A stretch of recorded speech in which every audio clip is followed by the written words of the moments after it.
అందరికీ వందనాలండి. మొదటి యోహాను పత్రిక 5వ అధ్యాయాన్ని చదువుకుందాం. యేసే క్రీస్తై ఉన్నాడని నమ్ము ప్రతివాడును దేవుని మూలంగా పుట్టి ఉన్నాడు. పుట్టించిన వారిని ప్రేమించు ప్రతివాడును ఆయన మూలంగా పుట్టిన వారిని ప్రేమించును. మనము దేవుని ప్రేమించుచు ఆయన ఆజ్ఞలను గైకొని వారమైతిమా దేవుని పిల్లలను ప్రేమించుచున్నామని దాని వల్లనే ఎరుగుదుము.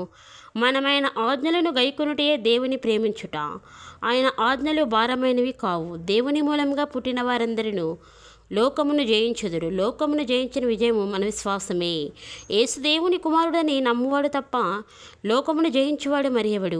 నీళ్ళ ద్వారాను రక్తము ద్వారాను వచ్చినవాడు ఈయనే, అనగా యేసు క్రీస్తే. ఈయన నీళ్లతో మాత్రమే కాక నీళ్లతోనూ రక్తముతోనూ వచ్చాను.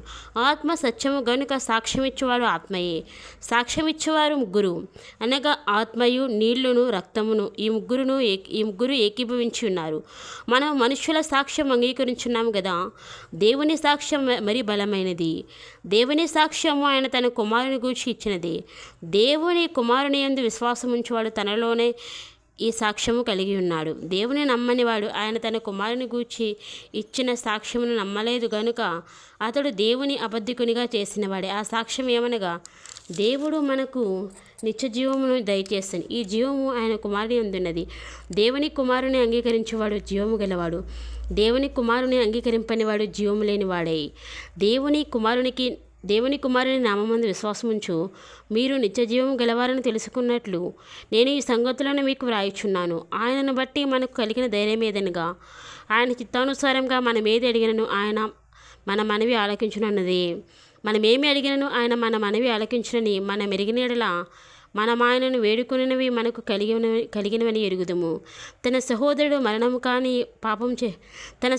మరణకరము కాని పాపము చేయగా ఎవడైనను చూసిన యెడల అతడు వేడుకొను. అతడిని బట్టి దేవుడు మరణకరము కాని పాపము చేసిన వారికి జీవము దయచేయను. మరణకరమైన పాపమును కలదు. అట్టి దాని గురించి వేడుకొనవలనని నేను చెప్పుటలేదు. సకల దుర్నీతియు పాపము, అయితే మరణకరం కాని పాపము కలదు.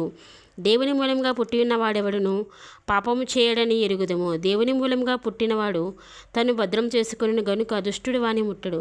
మనము దేవుని సంబంధులమనియు లోకమంతయు దుష్టుని అందున్నదని ఎరుగుదము. మనము సత్యవంతుడైన వానిని ఎరుగవలనని దేవుని కుమారుడు వచ్చి మనకు వివేకం అనుగ్రహించి ఉన్నాడని ఎరుగుదము.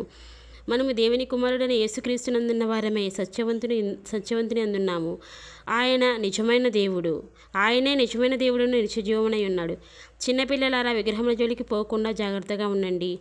ఆమేన్. స్తోత్రం తండ్రి, స్తోత్రం ప్రభా.